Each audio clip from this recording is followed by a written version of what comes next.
Assalamualaikum warahmatullahi wabarakatuh. Alhamdulillahirobbilalamin.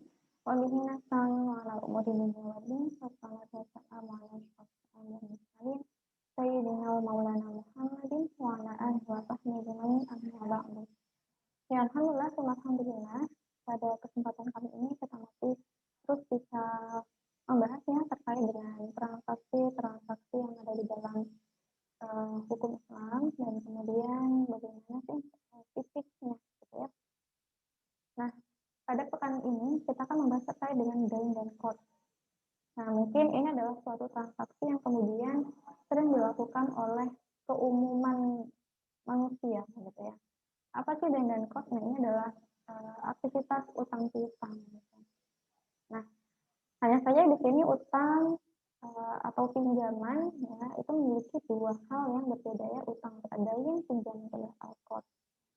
Nah, utang di sini adalah apa-apa yang telah berada di dalam tanggungan atau apa-apa yaitu harta yang telah tetap dalam tanggungan karena adanya akad atau karena perusahaan atau karena adanya pinjaman. Ya, jadi pinjaman atau qard itu bisa menjadi bagian dari utang. Nah, sedangkan utang itu sendiri belum tentu dikatakan qard karena banyak jenisnya ya. Ya, ada yang karena akad atau ada karena perusahaan atau karena pinjaman. Nah, sedangkan pinjaman itu sendiri dia merupakan memberikan harta untuk menolong sesama bagi orang yang akan memanfaatkan harta itu dan mengembalikan penggantinya. Ya, nah umumnya ketika kita pinjam ini adalah meminjam uang atau meminjam barang. Nah, coba kita analisis definisi al-qard ya. Qard di sini adalah harta yang diberikan kepada seseorang agar dia mengembalikan harta yang semisalnya. Jadi tidak boleh lebih, tidak boleh kurang. Jadi dia harus sama. Nah, kemudian utang di sini dia itu merupakan suatu harta yang menjadi tanggungan seseorang. Sedangkan pinjaman adalah harta yang diberikan kepada seseorang agar dia mengembalikan harta semisalnya. Nah, di sini ya kalau kita mau menggambarkan utang dan qard itu seperti kategori kendaraan dan mobil. Mobil itu adalah satu jenis dari kendaraan, ya kan? Tetapi kendaraan itu tidak selalu bisa dikatakan dia mobil, ya karena banyak sekali jenisnya.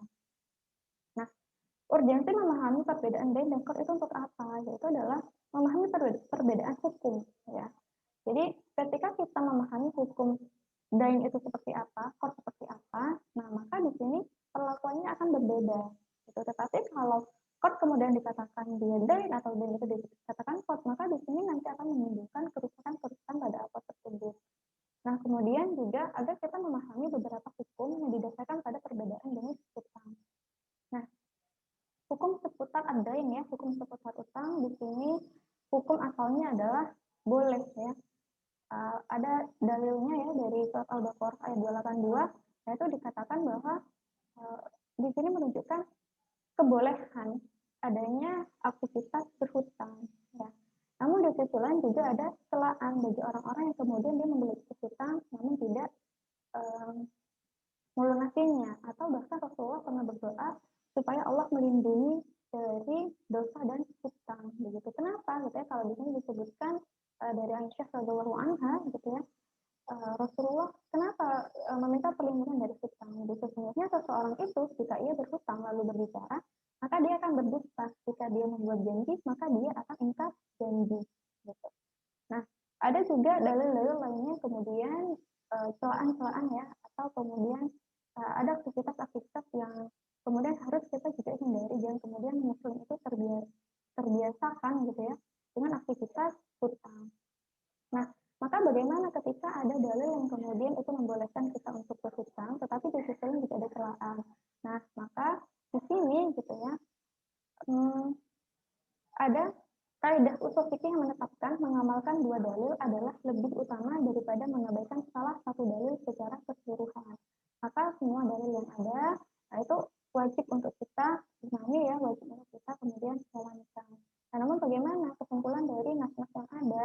Nah, maka di sini disimpulkan ada 3 poin. Yang pertama adalah pihak yang berhutang berniat untuk melunasi hutang. Jadi bukan untuk dibawa kabur. Yang kedua, pihak yang berhutang mempunyai dugaan kuat bahwa dia mampu untuk melunasinya. Yang ketiga, utang yang ada adalah dalam perkara yang disyariatkan. Jadi bukan kemudian utang tetapi ada unsur bunganya, utang kemudian tetapi digunakan untuk aktivitas yang diharamkan. Nah, kaidah fikih terkait mubah. Ya. Di sini jika suatu perbuatan yang hukumnya awalnya mubah, ya, diduga kuat akan membawa kepada sesuatu yang telah diharamkan syariah, ya, maka perbuatan yang mubah itu hukum menjadi haram. Kenapa? Karena ada kaidah fikih yang bunyinya al-wasilatu ilal haram haram, ya, bila wasilah yang mengantarkan kita kepada sebuah keharaman, maka hukumnya adalah haram. Nah, kemudian bagaimana hukum seputar pinjaman atau al-qard, ya? Qard di sini hukum asalnya adalah sunnah, ya. Sunnah bagi yang memberikan pinjaman ataupun yang meminjam. Tetapi perlu di sini rukun-rukunnya diperhatikan. Yang pertama adalah pemberi pinjaman dan peminjam itu harus sama-sama ada. Yang kedua adanya harta yang dipinjamkan, baik itu uang ataupun barang. Yang ketiga adalah adanya ijab qabul. Nah, kemudian hukum seputar pinjaman seperti apa? Setelah terjadinya akad qard, maka kepemilikan barang berpindah menjadi milik peminjam, bukan lagi milik pemberi pinjaman. Jadi pemberi pinjaman dia tidak memiliki hak untuk mengatur uangnya nanti digunakan untuk apa. Ya, jadi misalnya si B, ya, si B memberikan pinjaman kepada si A. Nah, kemudian tidak boleh si B dia itu melarang si A jangan sampai ini dibelikan buat beras ya, jangan sampai dibelikan ini buat apa kayak gitu. Nah itu nggak boleh demikian. Gitu. Tapi yang jelas ya ini tetap di dalam aktivitas yang dihalalkan gitu. Kemudian harta yang dikembalikan oleh peminjam haruslah harta yang semisal dan sekadar. Jadi semisal itu adalah sejenis ya, sama jumlah atau kadarnya yaitu kuantitinya. Jadi kalau misalnya kita pinjam beras harganya 1 kilo, kok harganya beratnya 1 kilo, nah ya kita ketika mengembalikan juga 1 kilo gitu. Jangan kemudian hutangnya beras dikembalikannya adalah kurma gitu, itu enggak boleh.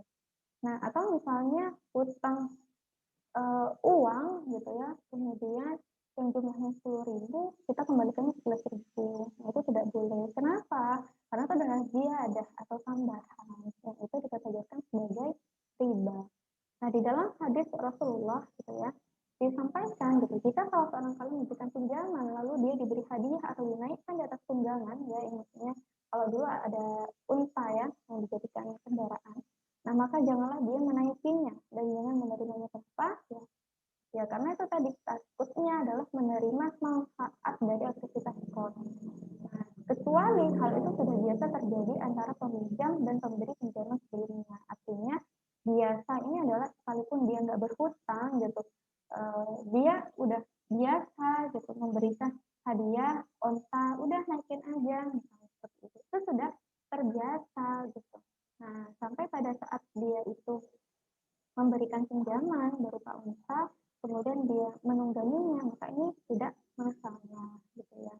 Nah, atau misalnya kita kedatangan saudara yang dia itu mau dia dalam kondisi punya hutang atau enggak, ketika nyampe rumah dia selalu bawa oleh-oleh misalnya. Nah sampai pada suatu saat dia punya hutang sama kita gitu, dan dia bawa oleh-oleh, maka oleh-olehnya ini bukan tambahan